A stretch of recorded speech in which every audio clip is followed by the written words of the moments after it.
Hello guys, I am an architect Agnes Sharma and you are watching my YouTube channel Architecture Opinion presented by Pop Art Designs। आज के इस video में बात करेंगे architecture job से related कि architecture field में job है भी कि नहीं, और अगर है तो मिल क्यों नहीं रही, किस तरफ से ज़्यादा प्रॉब्लम है, क्या इसका सॉल्यूशन है। हम दोनों ही साइड की बात करेंगे। ठीक है, दोनों ही साइड कहने का मतलब ये है कि हम ये भी समझेंगे कि ऑफिस की तरफ से क्या चीज़ें प्रॉब्लम कर रही हैं और स्टूडेंट्स की तरफ से क्या प्रॉब्लम कर रही हैं, जो कि एक प्रॉपर ब्रिज नहीं बन पा रहा है और इनको जॉब नहीं मिल पा रही। इस वीडियो को मैं 2 पार्ट में बनाऊंगा। ठीक है, एक पार्ट में हम बात करेंगे ऑफिस की प्रॉब्लम और उसका सॉल्यूशन क्या है, और एक हम बात करेंगे स्टूडेंट्स और उनकी क्या प्रॉब्लम है और उनका क्या सॉल्यूशन है। ठीक है, तो ये दोनों ही वीडियो आपको देखनी चाहिए। तो इस वीडियो को स्टार्ट करने से पहले मैं कुछ अपने बारे में इन्फॉर्मेशन दे दूँ। वो ये कि मैं खुद एक ग्रोइंग स्टेज में हूँ। मैं जो भी इस वीडियो में बताने वाला हूँ वो एक अपनी ऑब्जर्वेशन से बताने वाला हूँ।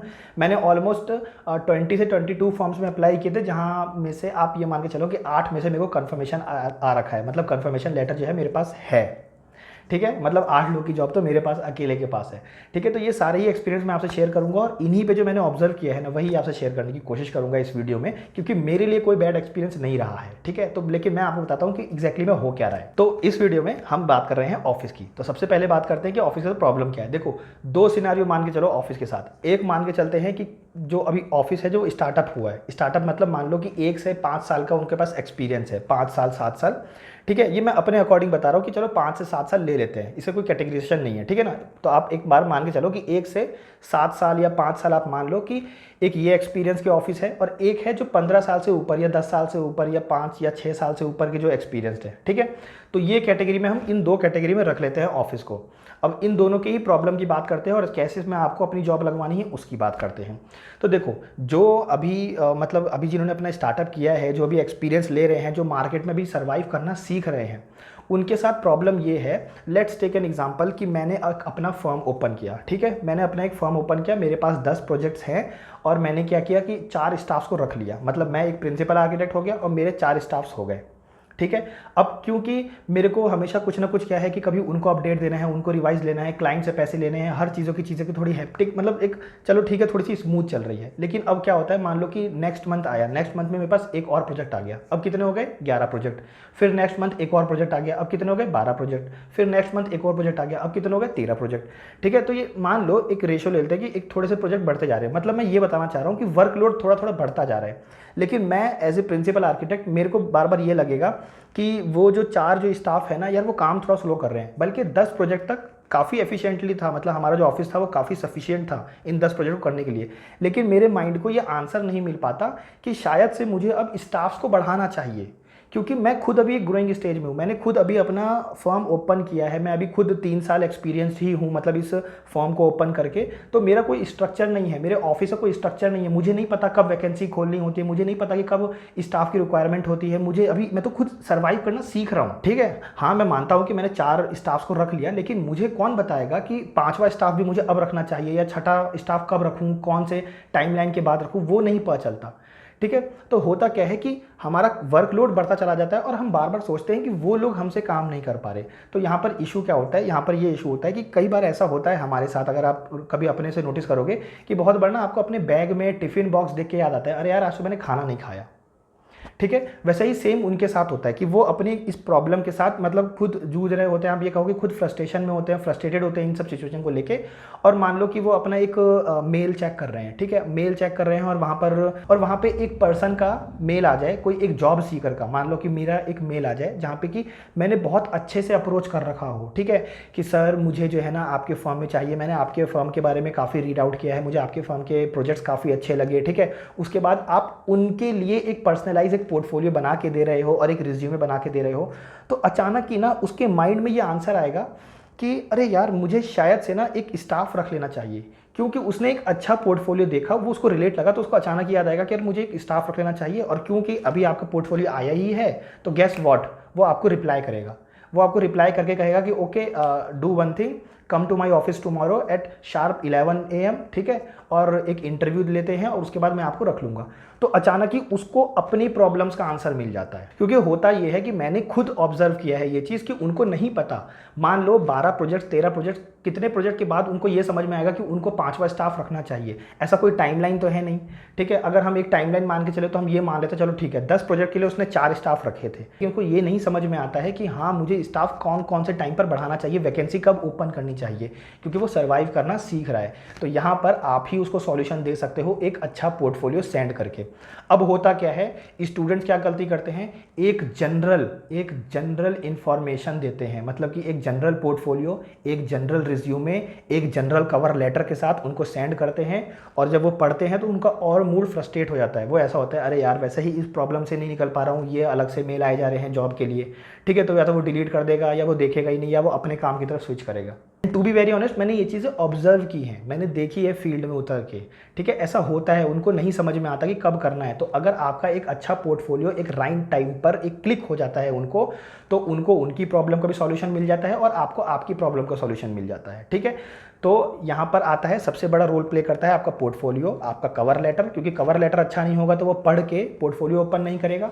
अगर आपका रिज्यूमे अच्छा नहीं होगा तो आपका पोर्टफोलियो ओपन नहीं होगा, ठीक है। तो यहाँ पे हर एक चीज़ एक राइट टाइम पर मैटर करती है, ठीक है। तो आप लोग क्या करते हो, एक जनरल पोर्टफोलियो कभी मत सेंड करो, एक जनरल रिज्यूमे कभी मत सेंड करो और एक जनरल कवर लेटर मत सेंड करो, ठीक है। इस पे हम नेक्स्ट टॉपिक पे बात करेंगे, नेक्स्ट पार्ट में बात करूंगा कि पोर्टफोलियो में होना क्या चाहिए, आप क्या गलती करते हो, उसका सॉल्यूशन क्या होना चाहिए। यही तो मैंने बोला कि ये स्टूडेंट्स के साइड से हम सेकंड पार्ट में बात करेंगे, ठीक है। तो ऑफिस का आपको समझ में आ गया कि ये जो लेस एक्सपीरियंस वाले जो ऑफिस होते हैं वो ऐसे सर्वाइव कर रहे होते हैं, ठीक है। वहीं पर कुछ ऐसे होते हैं जो कि आपको ऑन एन एवरेज पता है, जो कि अपना टाइम टू टाइम अपना रिक्रूटमेंट डालते रहते हैं, वेबसाइट अपडेट करते रहते हैं, वेबसाइट पे डालते रहते हैं कि आप कांटेक्ट कर सकते हो, हमारा ओपन है वैकेंसी। तो उनके लिए तो हम बात ही नहीं कर रहे, क्योंकि वहाँ पे तो आप अप्लाई कर ही रहे हो या वहाँ पे तो आप देख ही रहे हो, ठीक है। तो उनकी हम बात नहीं कर रहे क्योंकि ये तो चल रहा है। बट मैं आपको बता रहा हूँ इन दो फॉर्म्स में, एक तो होता है बहुत कम मतलब लेस एक्सपीरियंस जो अभी सर्वाइव करना सीख रहे हैं, और एक बात करते हैं अटर मोस्ट एक्सपीरियंस, मतलब कि बहुत ज़्यादा जो एक्सपीरियंस ले चुके हैं, ऑलमोस्ट 15 ईयर्स या मान लो 20 ईयर्स या 10 ईयर्स से सर्वाइव कर रहे हैं इस मार्केट में, तो उनको मार्केट की काफ़ी ज़्यादा नॉलेज हो जाती है, ठीक है। ये आपको समझना पड़ेगा। अब काफ़ी ज़्यादा नॉलेज होने से क्या है, उनके कॉन्टैक्ट्स बन जाते हैं, वो वेंडर को जानने लग जाते हैं, वो मार्केट को जानते हैं, वो इंजीनियर को जानते हैं, वो क्लाइंट्स को जानते हैं, क्लाइंट से उनका नेटवर्क है, उनके 10 फर्म से अपना नेटवर्क है, वो 10 फर्म से कुछ कुछ प्रोजेक्ट उठा के रख लेते हैं। तो उनको सर्वाइव करना आता है। वो अपने सिटी का तो प्रोजेक्ट्स लेते ही हैं, साथ ही साथ बाहर से भी ले रहे हैं, क्योंकि वो काफ़ी टाइम से सर्वाइव कर रहे हैं। उनका ऑफिस में एक स्ट्रक्चर बन चुका है, उनको पता है हमें कब वैकेंसी ओपन करनी है, उनको पता है हमें कब स्टाफ चाहिए। लेकिन यहाँ पर क्यों नहीं स्टूडेंट्स का लग रहा है, ठीक है, इन जगह पर क्यों नहीं लग रहा है। जो बड़े बड़े फर्म्स हैं जिनका कि आपने फेमस फर्म का नाम सुन भी रखा होगा, आर्किटेक्ट्स का नाम सुन रखा होगा, तो वहाँ पर क्यों नहीं लग रहा है। मैं यहाँ पे किसी का नेम नहीं लूँगा, बस बता रहा हूँ कि इतने फेमस जगह पर क्यों नहीं लग रहा है, जो इतने अच्छे अच्छे प्रोजेक्ट्स कर रहे हैं, जिनके बारे में हमें पता है, जो हमारे आइडियल हैं, क्यों नहीं लग रहा है। देखो ये चीज़ आपको माननी पड़ेगी कि जब मान लो कि मेरे को 10 या 20 साल का एक्सपीरियंस हो चुका है, मैं इंजीनियर्स को जानता हूँ, क्लाइंट्स को जानता हूँ, मैं मार्केट को जानता हूँ, मैं सर्वाइव कर रहा हूँ इस फील्ड में, मैं वेंडर्स को जानता हूँ, मैं सबको जानता हूँ, ठीक है। तो द थिंग इज़ कि अब मुझे जॉब वैकेंसी ओपन करने की ज़रूरत, जनरली मैंने देखा है, ऑब्जर्व किया है कि उन आर्किटेक्ट्स को जॉब वैकेंसी ओपन करने की ज़रूरत ही नहीं पड़ती। वो क्या करते हैं, क्योंकि उनके इतने लिंक्स बन चुके हैं कि वही लिंक उनको रेफरेंस के थ्रू दे देते हैं, उनके नेटवर्क के थ्रू उनको स्टाफ्स मिल जाते हैं। जैसे मान लो बहुत बार केस में ऐसा होता है कि क्लाइंट ही कहने लग जाता है कि यार मेरे ना रिलेटिव का ना ये इंसान है जो कि आपके यहाँ काम करना चाहता है, तो उनको रख लो। तो कभी कभार तो चलो वो फोर्सफुली हो जाता है कि वो रखना नहीं भी चाहता, लेकिन क्योंकि क्लाइंट ने बोला है, वो उसका क्लाइंट है, रेगुलर कस्टमर है, तो वो उसको रखना पड़ेगा, ठीक है। तो चलो ये तो कभी कभार फोर्सफुली हो गया, लेकिन कभी कभार मान लो कि मुझे जॉब वैकेंसी ओपन करनी है, तो मैं अपने नेटवर्क को बोल दूंगा, नेटवर्क से मिल जाएगा।